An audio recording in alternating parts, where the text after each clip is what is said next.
அனைவருக்கும் அன்பு நிறைந்த வணக்கம். இன்னைக்கு 5வது அதிகாரம் இல்வாழ்க்கை, மிக முக்கியமான அதிகாரம். இந்த அதிகாரத்துல 45வது திருக்குறள் பார்ப்போம். அன்பும் அறனும் உடைத்தாயின் இல்வாழ்க்கை பண்பும் பயனும் அது அப்படின்னு திருவள்ளுவர் சொல்றார். உள்ளத்தால் எல்லோரிடத்திலும் அன்போடும் செயல்களால் எல்லா உயிர்களிடம் அறத்தோடும் வாழ்ந்தீங்க அப்படின்னா அதுதான் இந்த இல்வாழ்க்கையின் பண்பும், உங்களுக்கு கிடைக்கக்கூடிய பயனும் அதுதான் அப்படின்னு சொல்லி சொல்றாரு.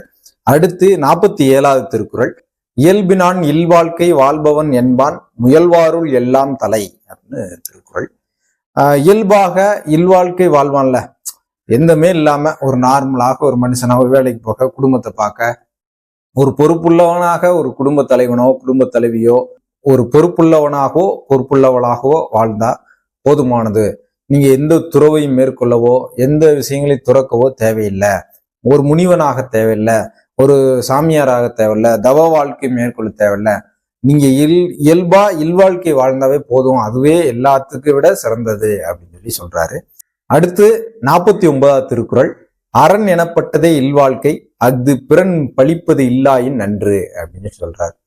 அரண்றதே இல்வாழ்க்கை தான். நீ இல்வாழ்க்கையில வாழ்ந்தினா போதும், குடும்ப வாழ்க்கையில் குடும்பத்தை சரியா பார்த்தினா போதும், அதுதான் அறம் அப்படின்னு சொல்லி சொல்றாரு.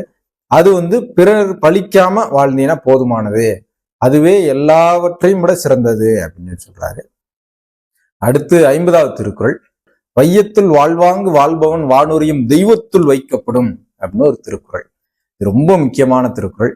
வையத்துல நீங்க இந்த வையம்னா இந்த பூமி, இந்த உலகத்துல நீங்க வாழ வேண்டிய நெறிமுறைகளோடு வாழ்ந்தா போதுமானது. அப்படி வாழ்ந்தீங்கன்னா வான்புகழ் கொண்ட தெய்வங்களாக போன பல கடவுள்களோடு உங்களையும் சேர்த்து வைப்பாங்க அப்படின்னு சொல்லி சொல்றாரு.